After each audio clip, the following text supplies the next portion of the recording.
భూర్భువస్తరుః ఓం భూర్భువః స్వస్తరవే నమః. భూర్భువస్వస్తరుః అనే నామం భూర్హు, భువః, స్వః అనే మూడు లోకాల రూపంలో విస్తరించి వాటిని ధారయించే వృక్షస్వరూపుడైన పరమాత్మను సూచిస్తుంది. సమస్త లోకాలకు ఆధారభూతుడని తత్వార్థం. ఆదిశంకరాచార్యుల భాష్యం ప్రకారం భగవంతుడు ఈ త్రిలోకాలను తనలోనే ఆధారపరుచుకుని వాటిని పోషించి నిలబెడతాడు. వృక్షం తన శాఖలను ధరించినట్లు జగత్తు ఆయనలో ఆధారపడింది. పరాశర భట్టారుల వ్యాఖ్యానంలో భగవంతుడు భక్తులకు ఆశ్రయ వృక్షంలా ఉండి భూలోకం, భువర్లకం, స్వర్లకం అనే స్థితులన్నింటిలోనూ రక్షణ, పోషణను అందిస్తాడు. ఆయన ఛాయలో జీవులు శాంతి పొందుతారు. ఈ నామం ద్వారా పరమాత్మ యొక్క ఆధారత్వం, పోషకత్వం మరియు సమస్త లోకాలపై విస్తరించిన దివ్య స్వరూపం స్పష్టమవుతుంది. తారః ఓం తారాయ నమః. తారః అనే నామం తారయిత అంటే సంసారసాగరాన్ని దాటించేవాడు అనే అర్థాన్ని సూచిస్తుంది. భక్తులను జనన మరణ చక్రం నుండి పరమపదానికి చేర్చేవాడని తత్వార్థం. ఆదిశంకరాచార్యుల భాష్యం ప్రకారం భగవంతుడు అవిద్య రూప సంసార బంధనాల నుండి జీవులను విమోచించి జ్ఞానమార్గం ద్వారా పరమసత్యానికి దారిచూపుతాడు. ఆయన శరణాగతుల్ని తారకుడిగా రక్షిస్తాడు. పరాశర భట్టారుల వ్యాఖ్యానంలో భగవంతుడు తన కృపతో భక్తులను కష్టసముద్రం నుండి పైకి లేపి సులభంగా మోక్షమార్గానికి నడిపిస్తాడు. ఆయన నామస్మరణమే తారకమంత్రంగా పనిచేస్తుంది. ఈ నామం ద్వారా పరమాత్మ యొక్క ఉద్ధారశక్తి, కరుణ మరియు భక్తులను సంసార బంధనాల నుండి దాటించేవాడైన తారక స్వరూపం స్పష్టమవుతుంది. సవిత ఓం సవిత్రే నమః. సవిత అనే నామం సృష్టికర్త, ప్రసవిత, సమస్తాన్ని ఉత్పత్తి చేసేవాడు అనే అర్థాన్ని సూచిస్తుంది. జగత్తు ఉద్భవానికి మూలకారణుడైన పరమాత్మనే దీనికి సూచ్యం. ఆదిశంకరాచార్యుల భాష్యం ప్రకారం భగవంతుడు తన సంకల్పమాత్రంతో సర్వభూతాలను సృష్టించి వాటికి జీవశక్తిని ప్రసాదిస్తాడు. సూర్యునివలే ప్రకాశించి చైతన్యాన్ని వ్యాప్తిచేస్తాడు.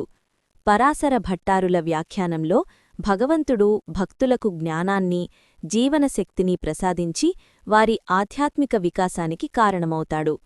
ఆయన అనుగ్రహమే సృష్టి, స్థితి, పోషణలకు మూలం. ఈ నామం ద్వారా పరమాత్మ యొక్క సృష్టికర్తత్వం, చైతన్య ప్రదాతత్వం మరియు సమస్త జీవజాలానికి ఆధారమైన దివ్యశక్తి స్పష్టమవుతుంది. ప్రపితామహః ఓం ప్రపితామహాయ నమః. ప్రపితామహః అనే నామం పితామహుడైన బ్రహ్మకంటే ముందున్న పరమకారణుడని సూచిస్తుంది. సమస్త సృష్టికి మూలమైన ఆదికారణ స్వరూపుడే భగవంతుడని తత్వార్థం. ఆదిశంకరాచార్యుల భాష్యం ప్రకారం బ్రహ్మనే జగత్ సృష్టికర్తగా భావించిన అతనికీ కారణమైన పరబ్రహ్మమే విష్ణువు. కాబట్టి ఆయన బ్రహ్మకంటే కూడా ప్రథమ కారణం. పరాశర భట్టారుల వ్యాఖ్యానంలో భగవంతుడు బ్రహ్మాదులకు కూడా జనకుడై సమస్త లోకాల ఉద్భవానికి ఆధారమైనవాడు. భక్తులకు ఆయన పరమపితామహుడిగా రక్షణ, పోషణను అనుగ్రహిస్తాడు. ఈ నామం ద్వారా పరమాత్మ యొక్క ఆది కారణత్వం, సర్వోన్నత స్థానం మరియు సమస్త సృష్టికి మూలమైన పరబ్రహ్మ స్వరూపం స్పష్టమవుతుంది.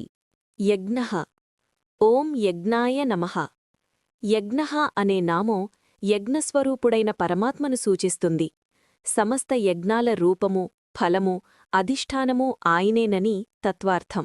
ఆదిశంకరాచార్యుల భాష్యం ప్రకారం యజ్ఞంలో జరిగే కర్త, క్రియ, ద్రవ్య, ఫల అన్నీ భగవంతుడే. యజ్ఞం ద్వారా ఆయననే ఆరాధిస్తారు. కాబట్టి ఆయన యజ్ఞస్వరూపుడు. పరాశర భట్టారుల వ్యాఖ్యానంలో భగవంతుడు భక్తుల సమర్పణను స్వీకరించి వారికి శ్రేయస్సును ప్రసాదించే కృపామూర్తి. యజ్ఞమనేది భక్తి సమర్పణల రూపంలో ఆయనకు అర్పణ. ఆయనను లక్ష్యంగా చేసుకున్న ప్రతి సత్కార్యమూ యజ్ఞమే. ఈ నామం ద్వారా పరమాత్మ యొక్క సమర్పణ స్వీకార స్వభావం, ఫలప్రదాతత్వం మరియు యజ్ఞరూప దివ్యస్వరూపం స్పష్టమవుతుంది. యజ్ఞపతిః ఓం యజ్ఞపతయే నమః. యజ్ఞపతిః అనే నామం యజ్ఞాల అధిపతిగా, యజ్ఞాలకు స్వామిగా ఉన్న పరమాత్మను సూచిస్తుంది. సమస్త యజ్ఞాలు ఆయన కోసమే జరిగి ఆయన ఆధీనంలో ఉంటాయని తత్వార్థం. ఆది శంకరాచార్యుల భాష్యం ప్రకారం యజ్ఞంలో కర్తృత్వం, అధికారం, ఫలప్రదానం అన్నీ భగవంతుడికే చెందినవే. యజ్ఞం ద్వారా ఆరాధింపబడేది కూడా ఆయనే, కాబట్టి ఆయన యజ్ఞపతి. పరాశర భట్టారుల వ్యాఖ్యానంలో భగవంతుడు యజ్ఞరూప భక్తి సమర్పణలను స్వీకరించి భక్తులకు శ్రేయస్సును అనుగ్రహించే అధిపతి. యజ్ఞం చేసేవారు ఆయనను ప్రసన్నం చేసుకోవడానికే ఆచరిస్తారు. ఆయన అనుగ్రహం లేక యజ్ఞం ఫలించదు. ఈ నామం ద్వారా పరమాత్మ యొక్క ఆధిపత్యం, ఫలప్రదాతత్వం మరియు భక్తి సమర్పణలను స్వీకరించే దివ్యస్వరూపం స్పష్టమవుతోంది. యజ్వా. ఓం యజ్వనే నమః. యజ్వా అనే నామం యజ్ఞాన్ని ఆచరించేవాడు, యజ్ఞకర్తగా ఉన్న పరమాత్మను సూచిస్తుంది. యజ్ఞక్రియలను స్వయంగా నిర్వహించేవాడని తత్వార్థం. ఆది శంకరాచార్యుల భాష్యం ప్రకారం యజ్ఞంలో కర్తగా కనిపించే జీవుల వెనుక నిజమైన కర్త భగవంతుడే. ఆయన శక్తి వల్లనే యజ్ఞక్రియలు జరుగుతాయి, కాబట్టి ఆయనే యజ్వా. పరాశర భట్టారుల వ్యాఖ్యానంలో భగవంతుడు భక్తుల ద్వారా యజ్ఞాలను చేయించుకుని వాటిని స్వయంగా ఆచరించినట్టుగా స్వీకరిస్తాడు. భక్తుల సమర్పణను ఆనందంతో అంగీకరిస్తూ వారికి శ్రేయస్సును ప్రసాదిస్తాడు. ఈ నామం ద్వారా పరమాత్మ యొక్క కర్తృత్వం, యజ్ఞస్వరూపత మరియు భక్తులతో సహకరించి ధర్మకార్యాలను నడిపించే దివ్యస్వరూపం స్పష్టమవుతుంది. యజ్ఞాంగః. ఓం యజ్ఞాంగాయ నమః. యజ్ఞాంగః అనే నామం యజ్ఞానికి అవయవాలైన సమస్త అంశాల రూపుడైన పరమాత్మను సూచిస్తుంది. యజ్ఞంలో ఉన్న ప్రతి భాగం ఆయన స్వరూపమేనని తత్వార్థం. ఆది శంకరాచార్యుల భాష్యం ప్రకారం యజ్ఞంలో ఉపయోగించే ద్రవ్యాలు, మంత్రాలు, క్రియలు, కర్త అన్నీ భగవంతుని విభూతులే. ఆయను లేకుండా యజ్ఞానికి అస్తిత్వమే లేదు, కాబట్టి ఆయనే యజ్ఞాంగః. పరాశర భట్టారుల వ్యాఖ్యానంలో భగవంతుడు భక్తుల సమర్పణలోని ప్రతి అంశాన్ని తన అవయవంగా భావించి స్వీకరిస్తాడు. యజ్ఞక్రియలన్నీ ఆయనలో ఏకీభవిస్తాయి. యజ్ఞం ద్వారా భక్తుడు భగవంతునితో ఐక్యాన్ని పొందుతాడు. ఈ నామం ద్వారా పరమాత్మ యొక్క సమగ్రత, సర్వవ్యాప్తి మరియు యజ్ఞస్వరూపంగా అన్ని అంశాలలో విస్తరించిన దివ్యత్వం స్పష్టమవుతుంది. యజ్ఞవాహనః.